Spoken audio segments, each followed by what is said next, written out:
Hello friend, भारतीय study campus में आपका स्वागत है। चलिए इस वीडियो में बात करेंगे एसएससी जेईई जो सिविल 2019 का पेपर हुआ था 30 अक्टूबर 2020 को मॉर्निंग शिफ्ट में, जिसका ये पार्ट 2 है, जिसमें टोटल 50 क्वेश्चन कवर करेंगे। इससे पहले मैंने पार्ट 1 अपलोड कर दिए थे और 29 तारीख को जो एग्ज़ाम हुआ था उसका भी पेपर अपलोड कर दिए थे, तो जो नहीं देखे हैं प्ले लिस्ट में जाके देख सकते हैं। जो सेट बच गया है उसको हम क्या करेंगे, जल्दी कवर करेंगे। उसके अलावा आप आईएएस गेट और अदर एग्ज़ाम का भी आप प्रीवियस पेपर देख सकते हैं प्लेलिस्ट में जाके। तो प्लीज़ वीडियो को लाइक करें, शेयर करें और चैनल को सब्सक्राइब करना ना भूलें, क्योंकि आप लोग की हेल्प से ही मोटिवेशन मिलता है। ठीक है, तो चलिए स्टार्ट करते हैं। इस सेट में 51 से देखेंगे the unit of measurement for a half brick wall is. देखिए आप बात कर रहे हैं हाफ ब्रिक वॉल के केस में यूनिट ऑफ मेजरमेंट हम क्या लेते हैं, तो ये लेते हैं स्क्वायर मीटर। तो 51 का जो सही ऑप्शन हो जाएगा ये हो जाएगा 1।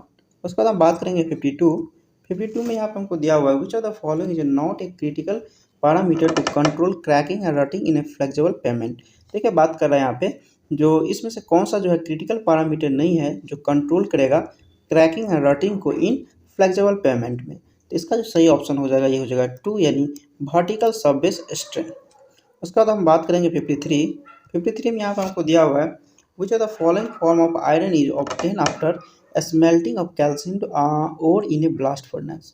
तो देखिए बात कर रहा है स्मेल्टिंग जो हम करते हैं कैल्शियम ओर को इन ए ब्लास्ट फर्नेस में, तो इससे जो हम प्राप्त होता है क्या होता है, ये होता है पिग आयरन। ठीक है, और इसमें यदि हम कार्बन की परसेंटेज की बात करें तो इसमें जो होता है वेरी हाई कार्बन कंटेंट होता है और ये होता है 3.5 से 4.5% के अप्रॉक्स। ठीक है, तो 53 का जो सही ऑप्शन हो गया ये हो गया 2। उसके बाद हम बात करेंगे 54 में यहाँ पे हमको दिया हुआ है membrane curing is done by. देखिए बात कर रहा है मेम्ब्रेन क्यूरिंग कि कैसे हम करते हैं, तो यहाँ पे देखिए हम बताते हैं क्यूरिंग तो हम जानते हैं जो कोई भी हम कंक्रीट जो डालते हैं उसके ऊपर हम क्या करते हैं वाटर का सप्लाई करते हैं, इसलिए क्योंकि इवेपोरेशन जो हो वाटर का, तो इसका जो है बॉन्डिंग में फ़र्क ना पड़े, मतलब इसके इंटरनल जो वाटर अवेलेबल हो उसमें इफेक्ट ना हो, जिसके कारण क्या होगा वॉइड क्रिएट हो जाएगा और स्ट्रेंथ क्या हो जाएगा, कमज़ोर हो जाएगा। तो यहाँ पे बात कर रहा है मेम्ब्रेन क्यूरिंग का, तो इसका जो हो जाएगा ये हो जाएगा 1, यानी इसके लिए हम क्या करते हैं अप्लाई करते हैं पैराफिन या resin based liquid on the surface of the concrete. तो 54 का सही ऑप्शन हो गया ये हो गया 1। उसके बाद हम बात करेंगे 55 में हमको यहाँ पे दिया हुआ है a beam of span 5 metre is fixed at A and B carry a point load of 50 kilo newton at 2 metre from A the fixed in moment at the support A and B respectively are. देखिए आप हमको बोल रहा है fixed in moment निकालने के लिए, तो ये हमको यहाँ पे डायग्राम देखेंगे तो ये हमको दिया हुआ है, ये बीम दिया हुआ है। ठीक है, जहाँ पे फिक्स्ड है ए पे और बी पे, यानी इसको हम ए मान लेते हैं, इसको बी मान लेते हैं, और ये स्पेन कितना मीटर का है, तो ये हमको दिया हुआ है 5 मीटर का। ठीक है, और यहाँ पे 50 किलो न्यूटन का लोड लग रहा है, ये लग रहा है कहाँ से 2 मीटर फ्रॉम ए, मतलब इधर से 2 मीटर, यानी यहाँ पे हम लोड लगाएंगे 50 किलो न्यूटन का, तो यहाँ 50 लगा देते हैं, इधर 2 हो जाएगा और इधर क्या हो जाएगा 3 हो जाएगा। ठीक है, तो हम देखिए जब इस केस में लोड लगा रहे और यहाँ पे मिडिल पे ना हो, तो उस केस में जो हम इसका फिक्स्ड मोमेंट का जो फार्मूला यूज़ करते हैं, यानी एम ए बराबर हो जाएगा, ये हो जाएगा क्या पी ए बी स्क्वायर बट्टे एल स्क्वायर। तो एल का मतलब हो गया टोटल लेंथ, यानी यहाँ पे 5 है तो 5 का हम स्क्वायर कर देंगे। ए बराबर हो गया यहाँ पे 2 है, इसको हम 2 ले लेते हैं, और बी बराबर यहाँ पे हो गया 3, तो इसको हम क्या करेंगे स्क्वायर कर देंगे। तो यहाँ से एम ए निकल गया, यानी इंड मोमेंट निकल गया ए पॉइंट का। इसी तरह हम बी पॉइंट के लिए देखेंगे तो इसके लिए होगा पी ई स्क्वायर बी बट्टे एल स्क्वायर। ठीक है, तो यहाँ पे देखिए हम पी का वैल्यू पुट कर देंगे, ये मेरा 50 दिया हुआ है, यहाँ पे ए का वैल्यू कितना दिया हुआ है 2 का स्क्वायर कर देंगे, यहाँ पे बी की जगह हम यहाँ पे 3 पुट कर देंगे, यहाँ पे एल की जगह क्या करेंगे 5 पुट कर देंगे। इसको यदि हम सॉल्व करते हैं तो यहाँ पे यदि हम देखेंगे तो हमको जो निकल के आएगा क्या ए पॉइंट पे 36 kilo newton metre anti clockwise direction में इधर, और यहाँ पे बात करेंगे 20 kilo newton metre clockwise direction में। ठीक है, तो इसका जो सही ऑप्शन हो जाएगा ये हो जाएगा 4। उसके बाद हम बात करेंगे 56 में हमको यहाँ पे दिया हुआ है an owner of a building set aside 1500 as sinking fund in the bank every year from the rent he get from the building he wished to rebuild another portion of the building after 25 years. If the rate of interest of the bank is 7%, what will be the amount available with him after 25 years? देखिए बात कर रहा है यहाँ पे जो sinking fund factor जो है फार्मूला उसके बेस पे वो क्या करता है 1500 यहाँ पे बैंक में प्रत्येक ईयर जमा करता है, ठीक है, 7% इंटरेस्ट पे। बोल्ड है जो उसको जो है बिल्डिंग के अनअदर पोर्शन बनाना है 25 ईयर बाद। तो बोल्ड है उसको उसके पास जो है 25 साल बाद कितना अमाउंट अवेलेबल होगा, यानी उसके पास कितना पैसा 25 साल बाद अवेलेबल होगा। इसके लिए जो हम फार्मूला यूज करेंगे निकालने के लिए, ये F equal to A into 1+i के पावर हो जाएगा n-1 बट्टे हो जाएगा आई, ये हम लिए, ठीक है। एफ इक्वल टू हो गया मेरा क्या फ्यूचर वर्क, जो फ्यूचर में हमको 25 साल बाद वर्क करना है, और ए हो गया मेरा क्या एनुअल अमाउंट, जितना हम क्या करते हैं एनुअली जमा करते हैं। ये मेरा कितना है 1500 है, तो यहाँ पर हम 1500 पुट कर देंगे। और रेट ऑफ इंटरेस्ट आई हो गया, तो ये है 7% के अनुसार, तो यहाँ पे हम 7% को हम लिखेंगे तो 0.07 लिख सकते हैं, ठीक है। और यहाँ पे बात कर रहा है 25 ईयर के बाद, यहाँ पे हम क्या करेंगे 25 पुट करेंगे, ठीक है। तो इसको यदि हम फिर से अरेंज करके लिखें, यहाँ पे आई का वैल्यू हो जाएगा 0.07, इसको फिर से अरेंज करके लिखें तो इसको हम लिख सकते हैं क्या 1500, और यहाँ पे हम लिख सकते हैं क्या 1+0.07 के पावर हो जाएगा 25 -1, यहाँ पे -1 और बट्टे में हो जाएगा मेरा 0.07, ठीक है। तो यहाँ पे यदि इसको हम सॉल्व करें तो ये क्या आ जाएगा 1500 इंटू यहाँ पे हो जाएगा 1.07 और उसके पावर हो जाएगा 25 और यहाँ पे -1 बट्टे 0.07, और यहाँ पे देखिए हमको 1.072 के पावर 25 बराबर कितना दिया हुआ 5.43, यहाँ पर हम क्या करेंगे इसके जगह 5.43 पुट कर देंगे, यानी इसको लिख दें फिर से तो हम लिख सकते हैं 1500 यहाँ पे हो जाएगा 5.43 -1 बट्टे 0.07। इसको यदि हम सॉल्व करेंगे तो ये जो मेरा निकल के आ जाएगा कितना, ये आ जाएगा 94.929 के बराबर, ठीक है। तो इसका जो सही ऑप्शन हो जाएगा ये हो जाएगा 2।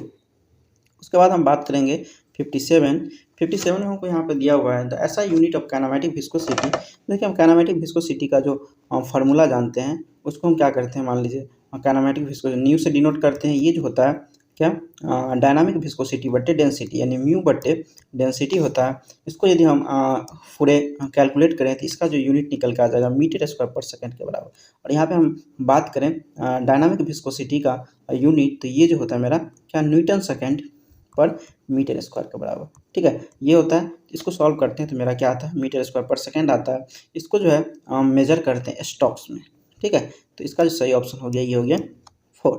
उसके बाद हम बात करेंगे 58 में हमको यहाँ पे दिया हुआ है 58 में in a rigid footing on a cohesive soil the contact pressure distribution is. देखिए बात कर रहा है जब रिजिड फुटिंग होगा कोहेसिव सॉइल में, सॉइल के केस में, तो कॉन्टैक्ट प्रेशर का डिस्ट्रीब्यूशन किस टाइप से होगा, तो इसका जो सही ऑप्शन हो जाएगा ये हो जाएगा क्या 3rd, यानी non uniform with maximum at the end and minimum at the centre. यानी इसका हम डायग्राम देखें कुछ इस टाइप से हमको दिखेगा। मान लीजिए फाउंडेशन है, इसका जो स्ट्रेस डिस्ट्रीब्यूशन होगा कुछ इस टाइप से होगा, ठीक है, इस टाइप से आपको दिखेगा। यहाँ पे क्या होगा नॉन यूनिफॉर्म होगा और विथ मैक्सिमम होगा इंड पे, यानी यहाँ पे होगा, और मिनिमम होगा एट द सेंटर, ठीक है। यहाँ पे डिस्ट्रीब्यूशन कॉन्टैक्ट प्रेशर डिस्ट्रीब्यूशन क्या है यहाँ पे क्या है मैक्सिमम एट द इंड है और मिनिमम क्या है सेंटर पे है, ठीक है। तो इसका सही ऑप्शन हो गया ये हो गया 3rd। उसके बाद हम बात करेंगे 59 में हमको यहाँ पे दिया हुआ है find the delta of A crop when it's duty is 900 hectare cubic on the field the base period of the crop is 100 day. देखिए बात कर रहे हैं हमको डेल्टा निकालने के लिए, यहाँ पे हमको ड्यूटी दिया हुआ है और यहाँ पे हमको बेस पीरियड दिया हुआ है। तो यहाँ पे हम जानते हैं क्या रिलेशन जानते हैं डेल्टा बराबर क्या होता है 8.64 इंटू बेस पीरियड बट्टे होता है क्या ड्यूटी। ये मेरा फार्मूला होता है। यहाँ से हमको निकालना क्या है डेल्टा निकालना है, ड्यूटी दिया है, ड्यूटी का वैल्यू यहाँ पर हम क्या पुट कर देंगे 900 पुट कर देंगे, ठीक है। यहाँ पर हम क्या करेंगे 900 पुट कर देंगे, बेस पीरियड हमको कितना दिया हुआ 100 दिया हुआ है। तो इसको यदि हम सॉल्व करते हैं तो ये जो मेरा निकल के आ जाएगा कितना 0.96 मीटर के बराबर आ जाएगा, और इसको हम सेंटीमीटर में कन्वर्ट करेंगे, ये जो मेरा आ जाएगा 96 सेंटीमीटर के बराबर। 59 का जो सही ऑप्शन हो जाएगा ये हो जाएगा 4। उसके बाद हम बात करेंगे 60 में हमको दिया हुआ है ये property fetch a net annual income of 9000 deducting all outgoing calculate the approximate capitalise value of the property if the rate of interest is 6%। देखिए यहाँ पे बात कर रहा है क्या निकालने के लिए कैपिटलाइजेशन वैल्यू निकालने के लिए, इसका जो फार्मूला जानते हैं कैपिटलाइजेशन वैल्यू का, ये होता है नेट रेंट, ठीक है, net rent into yearly purchase, yearly purchase. और ईयरली परचेज का जो फार्मूला होता है ये होता है 100 बटे रेट ऑफ इंटरेस्ट, ठीक है। तो यहाँ पर देखिए हमको दिया हुआ है क्या, नेट रेंट है कितना है 9000, यहाँ पर हम क्या करेंगे 9000 पुट कर देंगे यहाँ पे 9000, यानी फिर से लिखे तो 9000 इंटू 100, यहाँ पे रेट ऑफ इंटरेस्ट हमको कितना दिया हुआ 6%, तो हम यहाँ क्या करेंगे 6 लिख देंगे, ठीक है। इसको यदि हम सॉल्व करते हैं तो ये मेरा निकल के आ जाएगा कितना 1,50,000, तो इसका जो सही ऑप्शन हो जाएगा ये हो जाएगा 4। उसके बाद हम बात करेंगे 61 में हमको दिया हुआ है which of the following is best suited for the compaction of A concrete in rigid pavement, इसका जो सही ऑप्शन हो जाएगा ये हो जाएगा 2, यानी स्किड बोर्ड वाइब्रेटेड हम यूज करते हैं किस केस में, कंपैक्शन करते हैं कंक्रीट इन रिजिड पेवमेंट में, ठीक है। इसका हो गया 2। उसके बाद हम बात करेंगे 62 में यहाँ पर हमको दिया हुआ है 62 में which are the following binder is best suited for repair work of bituminous pavement during rainy weather. देखिए रेनी वेदर के केस में जो हम रिपेयर करने के लिए बिटुमिन का यूज करते हैं, ये यूज करते हैं बिटुमिन इमल्सन, ठीक है। तो 62 का जो सही ऑप्शन हो जाएगा ये हो जाएगा 1। उसके बाद हम बात करेंगे 63 में हमको दिया हुआ है the defect in which white patch appear on a brick surface is known as, तो इसको हम क्या बोलते हैं इफुल्सेंस बोलते हैं। और ये जो मेन होता है अल्कनिटी के प्रेजेंट के चलते, यानी साल्ट जो होता है ब्रिक में जो प्रेजेंट होता है उसके कारण क्या होता है वाइट पैच, मतलब वाइट पाउडर की तरह उसके लेयर ऊपर में दिख जाता है, ठीक है। तो इसको हम बोलते हैं इफ्लोरेसेंस। इसका जो सही ऑप्शन हो जाएगा ये हो जाएगा 1। उसका हम बात करेंगे 64 में हमको यहाँ पर दिया हुआ है select the correct option from the following regarding ultrasonic pulse velocity test. देखिए यहाँ बात कर रहा है पल्स वेलोसिटी टेस्ट के बारे में।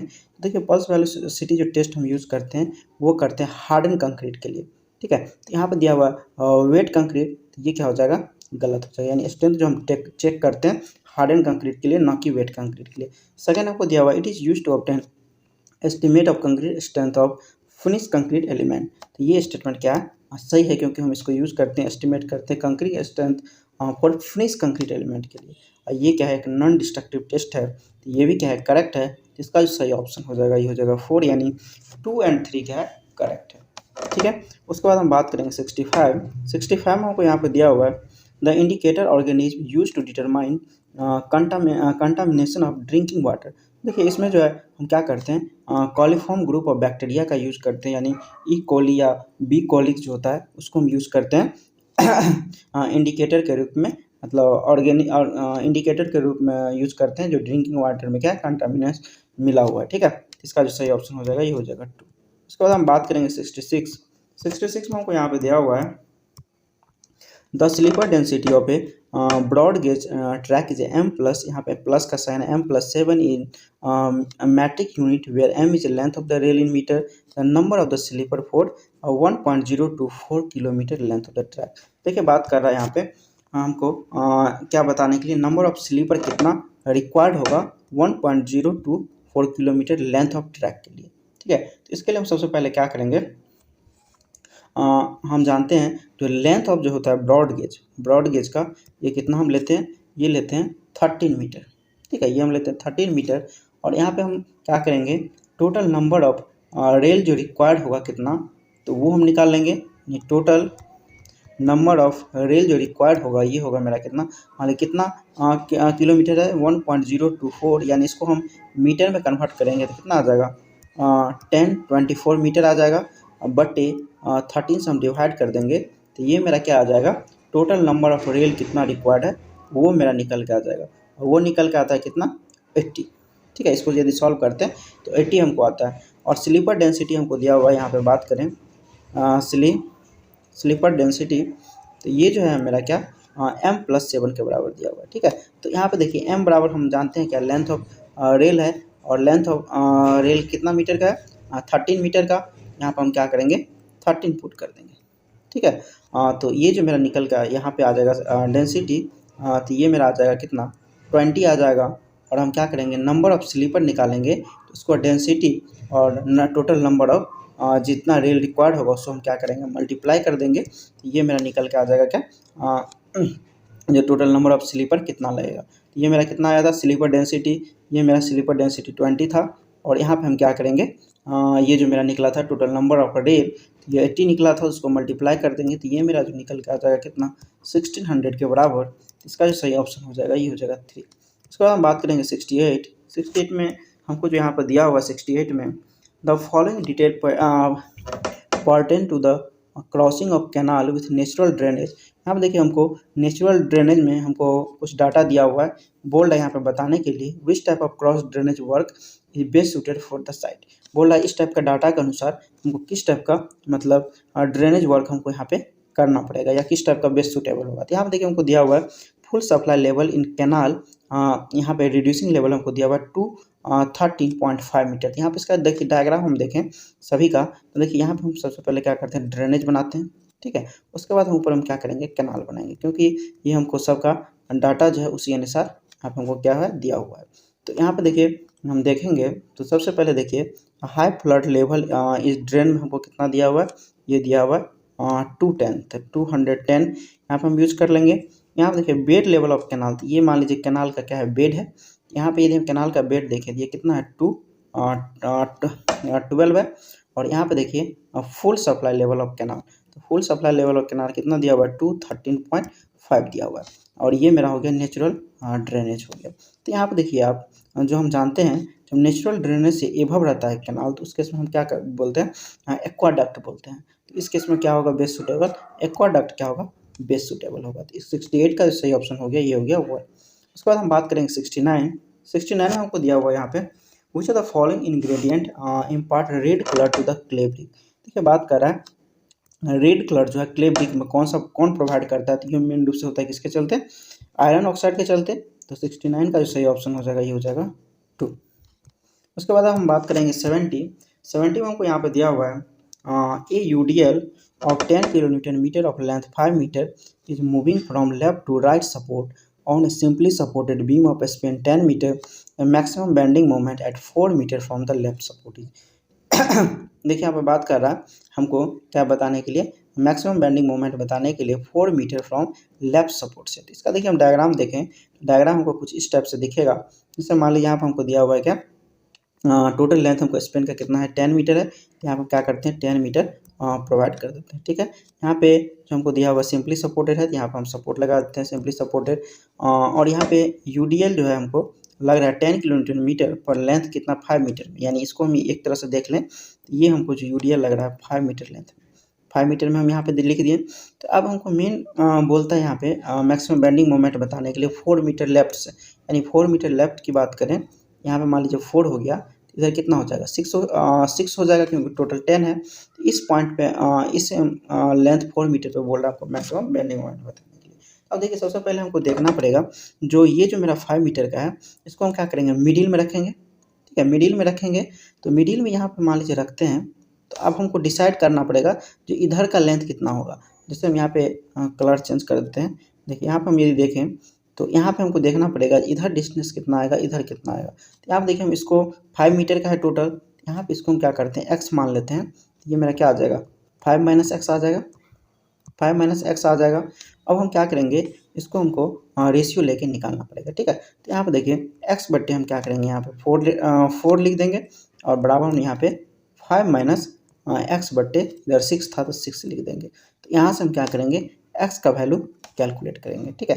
तो x का वैल्यू कैलकुलेट करते हैं तो ये कितना निकल के आता है, ये 2 निकल के आता है और ये 3 निकल के आता है, ठीक है। तो इसको हम फिर से क्या करते हैं अरेंज करके लिखते हैं। तो देखिए हम जैसे ILD जो देखते हैं तो ILD में जो मैक्सिमम बेंडिंग मोमेंट निकालने के लिए हम क्या करते हैं जिस पॉइंट्स पे हमको निकालना रहता है उस पॉइंट पे हम क्या करते हैं हिंज लगाते हैं और बीम को एभव उठा देते हैं। यानी यहाँ पे यदि हम देखें तो मैक्सिमम बेंडिंग मोमेंट का डायग्राम इस टाइप से बनेगा, ठीक है। और लोडिंग जो है मेरा तो इधर मेरा कितना है 2 है, यहाँ 2 प्रोवाइड कर देंगे, इधर 3 है तो इधर 3 प्रोवाइड कर देंगे, यानी यहाँ पे ये मेरा लोडिंग का कंडीशन हो गया। और इधर मेरा कितना था 4 था और इधर मेरा कितना था 6 था, ठीक है। तो ये हम यहाँ पे क्या कर दिए डाल दिए। अब हमको यहाँ पे क्या करना है सबसे पहले देखिए ये मिडिल पॉइंट निकालना पड़ेगा, ये हायर पॉइंट कितना आएगा। तो ये हम जानते हैं क्या होता है, ये होता है AB बट्टे A+B, ठीक है। A+B होता है, यहाँ से हम क्या करेंगे निकालेंगे, यानी कि आ जाएगा कितना 4 × 6 यानी 4 इंटू 6 बटे आ जाएगा यहाँ पे 6 प्लस 4 कितना 10, यानी आ जाएगा 24 बटे 10 यानी 2.4, यानी इस पॉइंट पे आ जाएगा 2.4। तो यहाँ पर देखिए हम फिर से लिख दें, तो इसको यदि हम लिखें तो इस टाइप से हमको दिखेगा, इस पॉइंट पे हमको आ जाएगा क्या 2.4। और इधर जो लॉडिंग देखें तो यहाँ पे हमको जो लॉडिंग, यदि इसको हम ट्रायंगल को इक्व डिस्टेंस करके यदि निकालते हैं तो ये मेरा निकल के आता है क्या, ये 1.2 आता है इस पॉइंट पे, और इस पॉइंट पे भी क्या आता है 1.2 आता है। तो ये हम क्या करेंगे, इस एरिया को प्लस लॉड को मल्टीप्लाई कर देंगे, यानी ये एरिया हम कैलकुलेट कर लें और लॉड से मल्टीप्लाई कर देंगे, लॉड मेरा जितना 10 था उससे मल्टीप्लाई कर देंगे, तो यहाँ से हमको क्या आ जाएगा, मैक्सिमम बेंडिंग मोमेंट निकल के आ जाएगा, और ये जो निकल के आएगा 9 किलोन्यूटन मीटर के बराबर। इसका जो सही ऑप्शन हो जाएगा ये हो जाएगा 2। उसके बाद हम बात करेंगे 71 हमको दिया हुआ है, इफ़ द यहाँ पे दिया हुआ है if B equal to center of buoyancy, G equal to center of gravity, B1 equal to new center of buoyancy when the floating body rotate by an angle theta, the location of the meta center will be। देखिए बात कर रहे हैं यहाँ पे, हमको यहाँ पे पहले जो है सेंटर ऑफ बुआंसी यहाँ पे दिया हुआ था, सेंटर ऑफ ग्रेविटी यहाँ था, और जब इसको रोटेट कराते हैं तो सेंटर ऑफ बुआंसी चेंज हो जाता है, तो बोल था उस केस में लोकेशन ऑफ मेटा सेंट्रिक कहाँ पे होगा, ठीक है। इसका जो सही ऑप्शन हो जाएगा ये हो जाएगा 2, यानी at the point of intersection of axis of floating body passing through B and G and vertical line passing through यहाँ पे हो जाएगा B1, ठीक है। तो इसका सही ऑप्शन हो जाएगा ये हो जाएगा 2। उसके बाद हम बात करेंगे 72 में हमको यहाँ पर दिया हुआ है, the interface treatment provided to plug in the void of porous surface and to bond loose particle in betweenus payment is called, इसको जो हम बोलते हैं क्या, प्राइम कोड बोलते हैं। तो 72 का सही ऑप्शन हो जाएगा ये हो जाएगा 3rd। उसके बाद हम बात करेंगे 73 में हमको यहाँ पे दिया हुआ है lime stone is a type of, देखिए हम लाइम स्टोन तो जानते हैं क्या होता है, ये एक तरह का सेडिमेंट्री रॉक है। 73 का जो सही ऑप्शन हो जाएगा ये हो जाएगा 3rd। उसके बाद हम बात करेंगे 74 हमको दिया हुआ है, the book value of a property in a particular year is the, देखिए बात कर रहा है बुक वैल्यू का, तो बुक वैल्यू हम जानते हैं ओरिजिनल कॉस्ट माइनस डिप्रिसिएशन होता है। तो इसका जो सही ऑप्शन हो जाएगा ये हो जाएगा 2, यानी original cost minus the amount of depreciation till it. तो इसका जो सही हो गया ये हो गया 2।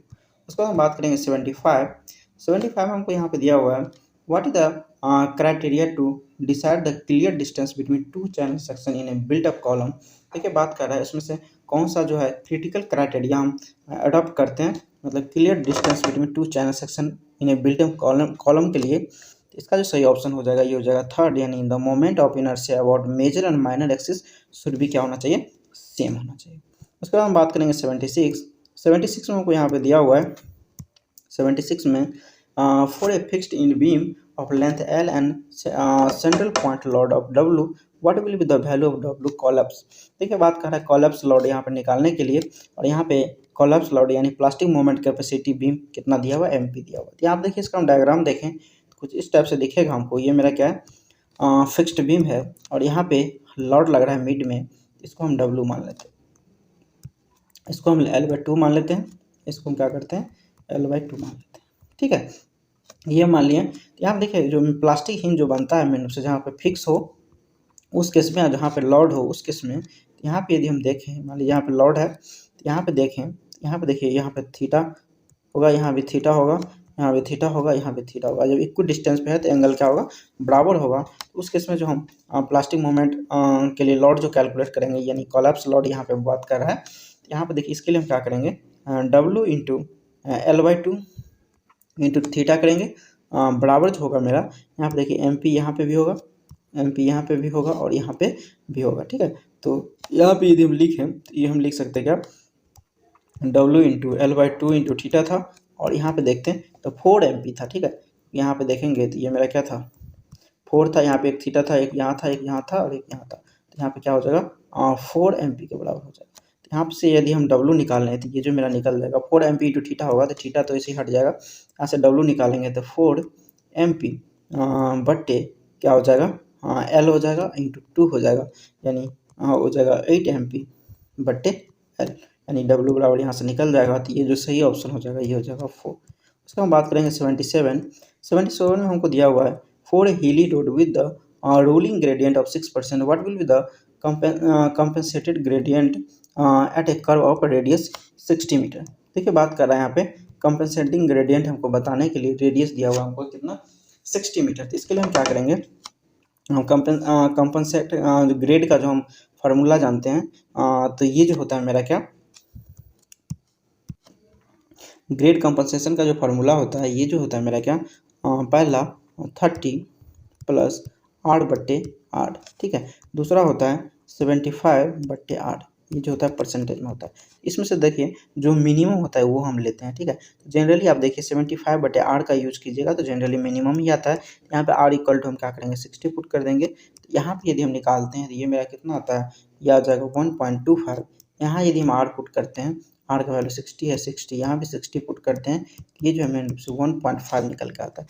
तो ये हो गया मेरा, यहाँ से क्या निकल गया, ग्रेड कंपनसेशन और कंपनसेटिंग ग्रेडियंट जो निकालेंगे तो उसके हम क्या करेंगे, क्योंकि रूलिंग ग्रेडियंट दिया हुआ है उसमें से इसको हम क्या करेंगे, ग्रेड कंपनसेशन को घटा देंगे तो वहाँ से हमको निकल जाएगा क्या, कंपनसेटिंग ग्रेडियंट, यानी 6 में से हम क्या करेंगे 1.25 घटा देंगे तो ये मेरा निकल के आ जाएगा कितना 4.75%। इसका जो सही ऑप्शन हो गया ये हो गया थर्ड। उसका हम बात करेंगे 78 हमको दिया हुआ है, the carpet area of A residential building is generally dash of its plinth area. तो देखिए बात कर रहा है कारपेट एरिया का, तो देखिए कारपेट एरिया जो हम बोलते हैं, जैसे मान लीजिए मेरा रूम है, तो जो हम मान लीजिए जितना हम यूज वाला एरिया है इसमें जितना भी यूज वाला एरिया है, यानी जितना मूवमेंट करते हैं या यूज करते हैं उसको हम बोलते हैं कारपेट एरिया, ठीक है। तो इसमें जो है हम कारपेट एरिया जो लेते हैं प्लिंथ एरिया का, ये कितना लेते हैं 50 से 65%, ठीक है। और प्लिंथ एरिया की बात करें तो प्लिंथ एरिया हम देखिए, जैसे मान लीजिए हम ये क्या ब्रिक का जो वाल डालते हैं उसके मिडिल से हम क्या करते हैं उसको काउंट करते हैं प्लिंथ एरिया, ठीक है। तो इसमें बात कर रहा है उसका कारपेट एरिया हम कितना लेते हैं, तो ये लेते हैं 50 से 65%, इसका जो हो जाएगा 2। उसको हम बात करेंगे 79 में हमको यहाँ पर दिया हुआ है a back side reading taken by level instrument set at station A on a bench mark हमको दिया हुआ है RL equal to 210.85 to each 2.325 metre and fore side at a station is measure as 1.835 metre, what will be the reducing level RL of the station A. देखिए बात कर रहा है हमको RL बताने के लिए एट स्टेशन ए पे, तो इसके लिए हम क्या करेंगे, हाइट इंस्ट्रूमेंट मेथड का यूज करेंगे। और यहाँ पे हम जैसे लिखेंगे, जैसे मान लीजिए यहाँ पे बैक साइड है, बैक साइड लिख देते हैं, यहाँ पे हमको फोर साइड दिया हुआ है तो फोर साइड लिख देते हैं, ठीक है। और यहाँ पे हम हाइट ऑफ इंस्ट्रूमेंट लिख देते हैं और यहाँ पे जो हम RL का वैल्यू दिया है वो ही लिख लेते हैं, ठीक है। अब देखिए बैक साइड हमको कितना दिया हुआ है 2.325, तो यहाँ पुट कर देंगे 2.325 और फोर्थ साइड जो है इस लाइन को छोड़ के हम लिखते हैं, मतलब नेक्स्ट लाइन में होगा। तो यहाँ पे हमको फोर्थ साइड दिया हुआ कितना, ये दिया हुआ 8.35 और यहाँ पे RL जो हमको बेंच मार्क का दिया हुआ है 210.852, ठीक है। ये हमको यहाँ पे दिया हुआ है। तो हाइट ऑफ, सबसे पहले हम क्या करेंगे, हाइट ऑफ इंस्ट्रूमेंट निकालेंगे। हाइट ऑफ इंस्ट्रूमेंट निकालने के लिए जो बेंच मार्क का RL दिया हुआ है और बैक साइड, यानी हाइट ऑफ इंस्ट्रूमेंट के लिए हम क्या करेंगे, बैक साइड प्लस RL को जोड़ देंगे, ठीक है। तो ये जो मेरा निकल के आ जाएगा, ये कितना आ जाएगा 213.177, ये मेरा हो गया क्या, हाइट ऑफ इंस्ट्रूमेंट निकल गया। और हाइट ऑफ इंस्ट्रूमेंट जितना है उसको नेक्स्ट वाला मतलब फोर्थ साइड को घटा देंगे तो मेरा क्या आ जाएगा, रिड्यूसिंग लेवल इस सेकेंड वाले केस का आ जाएगा, ठीक है। तो यहाँ पे हम क्या करेंगे, यहाँ पे जो मेरा है 213 कितना 213.177 माइनस 1.852, तो ये जो मेरा निकल का आ जाएगा 211.342, ठीक है। ये मेरा आ गया क्या, reducing level of the station A का, ठीक है। तो इसका जो सही ऑप्शन हो जाएगा ये हो जाएगा थर्ड। उसके बाद हम बात करेंगे 78, उसके बाद हम बात करेंगे 80 में हमको दिया हुआ है what is the effect on the strength of concrete on adding pozzolana keeping other factors है। देखिए बात कर रहा है स्ट्रेंथ में क्या इफेक्ट पड़ेगा जब हम क्या करते हैं पोजोलोना ऐड करते हैं, जब हम अदर फैक्टर को क्या करते हैं सेम रखते हैं। तो उस केस में होता है क्या, अर्ली स्ट्रेंथ जो मतलब शुरुआत में जो स्ट्रेंथ होता है वो डिक्रीज कर जाता है, बट अल्टीमेट स्ट्रेंथ जो होता है रिमेन ऑलमोस्ट सेम होता है, ठीक है। इसका जो हो गया ये हो गया 2।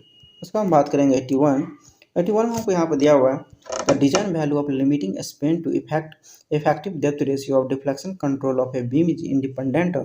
देखिए बात कर रहे हैं स्पेन बते डेप्थ रेशियो जो हम देखते हैं कैंटिलीवर के लिए, सिंपली सपोर्टेड के लिए और या कंटिन्यूस के लिए, तो वो बोल रहा है किससे क्या होता है, इंडिपेंडेंट होता है। तो ये जो होता है क्रीपिंग एंड श्रिंकेज से। तो इसका जो सही ऑप्शन हो जाएगा ये हो जाएगा 2। उसका हम बात करेंगे 82। 82 में हमको दिया हुआ है the method usually adopted to control rough mountainous region is.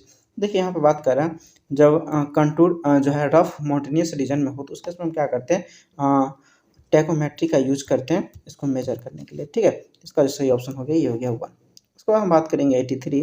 83 में हमको दिया हुआ a silt control device consisting of a number of rectangular tunnel provide parallel to the axis of the head regulator and terminating near the underslice where to allow the clear water to flow through the head regulator is called। तो उसको हम क्या बोलते हैं, silt excluder बोलते हैं। ठीक है, इसका हो गया 1। 84 देखेंगे a sedimentation tank remove 210 kg of suspended solid per day, what will be the volume of sludge produced per day? The moisture content of sludge is 95% by weight and specific gravity of wet sludge is 1.05। देखिए बात करें यहाँ पे volume of sludge produce कितना होगा per day, ये हमको बताने के लिए तो इसके लिए हम सबसे पहले क्या देखेंगे, देखिए यहाँ पे बात करें हमको मॉइस्चर कंटेंट ऑफ स्लज कितना है 95% है। यहाँ पे देखिए हम मान लेते हैं क्या 100 kg यहाँ पे क्या है मेरा वेट स्लज है, हम मान लेते हैं क्या 100 kg वेट स्लज है जिसमें क्या है 95% वाटर है, मतलब 95 kg क्या है मेरा वाटर है प्लस 5 kg क्या है सॉलिड है। ठीक है, ये मान लेते हैं क्योंकि यहाँ पे दिया हुआ है मॉइस्चर कंटेंट है 95%, तो ये 5% क्या होगा सॉलिड होगा, तो 100 का यहाँ पे देखिए हम 5 kg ऑफ सॉलिड देखें तो ये जो मेरा बराबर हो जाएगा कितना 100 kg ऑफ स्लज का। ठीक है, तो यहाँ पे देखिए हम 1 kg ऑफ सॉलिड की बात करें तो यहाँ पे कितना हो जाएगा 100/5 यानी 20 kg स्लज में मेरा क्या हो जाएगा 1 kg क्या होगा सॉलिड होगा। यहाँ पे देखिए बात कर रहा है 210 kg ऑफ सस्पेंडेड सॉलिड है यानी 210 है। यहाँ पे देखिए हम कितना निकाले थे 100/5 था, यहाँ पे हम क्या करेंगे 210 से मल्टीप्लाई कर देंगे तो यहाँ पे मेरा कितना टोटल जो निकल जाएगा 210 जो मेरा सस्पेंडेड सॉलिड होगा तो उस केस में टोटल स्लज कितना होगा 4200 kg पर डे होगा मेरा क्या वेट स्लज, ये मेरा हो जाएगा वेट स्लज। यहाँ पे हमको देखिए बात करें क्या निकालने के लिए वॉल्यूम ऑफ स्लज प्रोड्यूस कितना होगा वो बताने के लिए, तो सबसे पहले डेंसिटी हम निकालेंगे। तो डेंसिटी देखिए ऑफ स्लज का हमको निकालने के लिए क्या करेंगे स्पेसिफिक ग्रेविटी है इसको डेंसिटी ऑफ वाटर से मल्टीप्लाई कर देंगे, डेंसिटी ऑफ वेट स्लज हमको निकल जाएगा यानी 1.05 इंटू 1000 से मल्टीप्लाई कर देंगे तो डेंसिटी ऑफ क्या हो जाएगा वेट स्लज निकल जाएगा यानी 1050 kg पर मीटर क्यूब के बराबर। तो यहाँ पे हमको वॉल्यूम निकालेंगे, यहाँ पे क्या करेंगे वेट बटे यहाँ पे हम क्या करेंगे डेंसिटी रख देंगे तो यहाँ से हमको क्या आ जाएगा वॉल्यूम आ जाएगा यानी 4200/1050 की बात करें तो यहाँ से मेरा आ जाएगा 4 मीटर क्यूब के बराबर। ठीक है, तो यहाँ पे देखिए 4 मीटर क्यूब में मेरा वॉल्यूम आ रहा है बट यहाँ पे आंसर में मेरा 4 मीटर क्यूब है नहीं। तो यहाँ पे देखिए यदि 90 यहाँ पे 8% रहता तो उस केस में मेरा क्या आता 10 मीटर क्यूब आता, यहाँ पे 95 दिया हुआ है। ठीक है, तो या तो करेक्शन आप 98% कर लीजिए या आप इसका आंसर अप्रॉक्स 5 मार सकते हैं या आप मेन कॉन्सेप्ट जो है इसका क्या है वो समझ गए तो वो मेन रूप से ज़रूरी है। ठीक है, तो इसका सही हो गया ये हम आप इसका आंसर जो क्या है ये इसके अनुसार गलत है। ठीक है, यहाँ पे 98 रहता तो उसके अनुसार ये क्या होता सही होता, तो इसका कोई सही हम नहीं कर सकते हैं। उसके बाद हम बात करेंगे 85 में हमको दिया हुआ है which are the following type of rich solution correspond to a smallest difference in radial energy detected by sensor। इसके लिए जो सही ऑप्शन हो जाएगा ये हो जाएगा 2 यानी रेडियोमेट्रिक रिच सॉल्यूशन। ठीक है, उसके बाद हम बात करेंगे 86 में हमको यहाँ पर दिया हुआ which are the following statement incorrect. ठीक है, बात कर रहा है इसमें से कौन सा स्टेटमेंट जो है इनकरेक्ट है, इसका जो सही ऑप्शन हो जाएगा ये हो जाएगा 2 यानी circulation area is the area of door and window. देखिए बात करें यहाँ पे सर्कुलेशन एरिया का तो सर्कुलेशन एरिया जो हम मूवमेंट करते हैं ठीक है उसको हम बोलते हैं सर्कुलेशन एरिया, तो उसमें जो है डोर और विंडो नहीं आता है। आप ऑब्वियसली सोच सकते हैं जो सर्कुलेट जहाँ पे हम मूवमेंट करेंगे तो उस केस में डोर और विंडो नहीं आएगा तो ये क्या होगा गलत हो जाएगा। उसके अलावा जो भी ऑप्शन है वो सभी क्या है करेक्ट है। उसको हम बात करेंगे 87 में हमको दिया हुआ है which are the following is true for the flow of any fluid real, ideal, laminar या टर्बुलेंट। देखिए बात कर रहा है किसी फ्लूइड के बारे में कौन सा स्टेटमेंट करेक्ट है, तो देखिए इसका जो सही ऑप्शन हो जाएगा ये हो जाएगा 1, यानी ये सेटिस्फाई करेगा क्या कंटिन्यूटी इक्वेशन को, ठीक है। इसका जो सही ऑप्शन हो गया ये हो गया 1। उसका हम बात करेंगे 88 में हमको यहाँ पे दिया हुआ a two lane road with design speed कितना दिया हुआ 60 kilometre per hour has a horizontal curve of radius 400 metre. What will be the super elevation required to provided for mix traffic condition at the curve as per IRC 38/1998। ठीक है, बात कर रहा है super elevation हमको बताने के लिए तो इस केस में हम क्या करेंगे, मिक्स ट्रैफिक कंडीशन के केस में ये हम इसका फार्मूला यूज करेंगे E=V²/225 R के बराबर। ठीक है, ये हम यूज करेंगे। यहाँ पे हम वेलोसिटी का वैल्यू पुट कर देंगे, ये दिया हुआ है 60 पुट कर देंगे। R= हमको दिया हुआ है कितना, ये दिया हुआ है यहाँ पे 400। हम क्या करेंगे 400 पुट कर देंगे। इसको यदि हम सॉल्व करते हैं तो ये जो मेरा निकल के आ जाता है कितना 0.04 के बराबर, यानी इसको परसेंटेज में करेंगे तो 4% आ जाएगा। इसका जो सही ऑप्शन हो जाएगा ये हो जाएगा 3rd। उसके बाद हम बात करेंगे 89 में हमको दिया हुआ है यहाँ पे strength of the soil is mainly describe by. देखिए स्ट्रेंथ ऑफ सॉइल जो मेनली इसमें डिस्क्राइब करता है क्या, शेयर स्ट्रेंथ को। ठीक है, तो इसका जो सही ऑप्शन हो जाएगा ये हो जाएगा 3rd। उसको हम बात करेंगे 90 में हमको दिया हुआ है select the incorrect statement from the following. ठीक है, बात करें इसमें से कौन सा जो है स्टेटमेंट इनकरेक्ट है। इसका जो हो जाएगा ये हो जाएगा 4, यानी purlin is design as a tension member. देखिए इसको जो है टेंशन मेंबर के रूप में डिजाइन नहीं किया जाता है। ठीक है, तो इसका जो सही ऑप्शन हो गया ये हो गया 4। उसके बाद हम बात करेंगे 91 में हमको यहाँ पे दिया हुआ है which are the following is false regarding triangular weir. देखिए बात करें यहाँ पे ट्रेंगुलर वेयर के रिगार्डिंग क्या है, कौन सा स्टेटमेंट फॉल्स है, तो इसका जो सही ऑप्शन हो जाएगा ये हो जाएगा 4, यानी ventilation of triangular weir is necessary. तो ये जो है कोई नेसेसरी नहीं है। उसका हम बात करेंगे 92, तो 92 में यहाँ पे हमको दिया हुआ है 92 में if the angle of internal friction phi equal to 30 degree for a soil, the angle of failure plane related to the major principal triaxial test will be. देखिए बात करें यहाँ पे हमको क्या निकल बताने के लिए एंगल ऑफ फेल्योर प्लेन के लिए के केस में हमको बताने के लिए, इसका केस में देखिए फार्मूला जानते हैं। थीटा = होता है क्या 45 डिग्री प्लस क्या होता है 5/2। ठीक है, यहाँ पे 5 हो गया इंटरनल फ्रिक्शन और यहाँ पे जो एंगल हो गया फेल्योर प्लेन के लिए थीटा। यहाँ पे देखिए हमको 5 = 30 दिया हुआ है। ठीक है, इसको यदि हम सॉल्व करेंगे तो कितना हो जाएगा, ये हो जाएगा 45 और इधर 15 यानी 60 डिग्री। इसका जो सही ऑप्शन हो जाएगा ये हो जाएगा 1। उसको हम बात करेंगे 93 में यहाँ पे हमको दिया हुआ है for the fixed beam so below what will be the moment MA and MB induced due to sinking of a rigid support by delta when EI fixed rigid of the beam।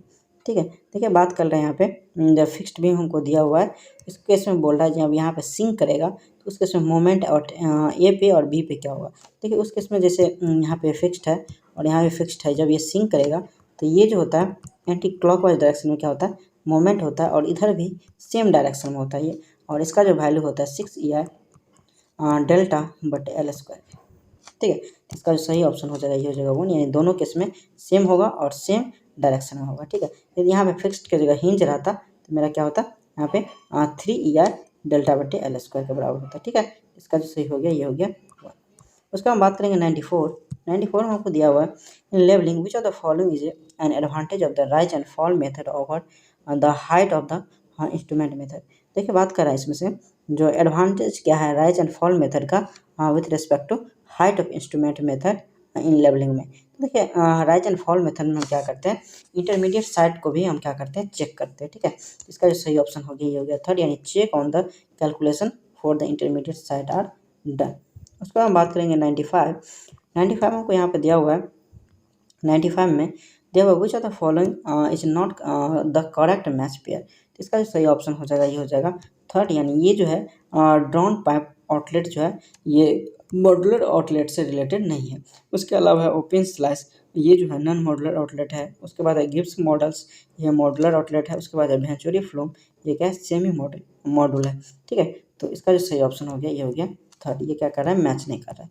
उसके बाद हम बात करेंगे 96 में हमको दिया हुआ है according to IS 8112/2013 the initial setting time of ordinary Portland cement of grade 43 should be more than. तो देखिए ऑर्डिनरी पोर्टलैंड सीमेंट का जो हम बात करें इनिशियल सेटिंग टाइम जो होता है 30 मिनट होता है। मैक्सिमम कितना होता है, मतलब फाइनल सेटिंग टाइम जो होता है वो 600 मिनट होता है, यानी हम बात करेंगे तो 10 आवर।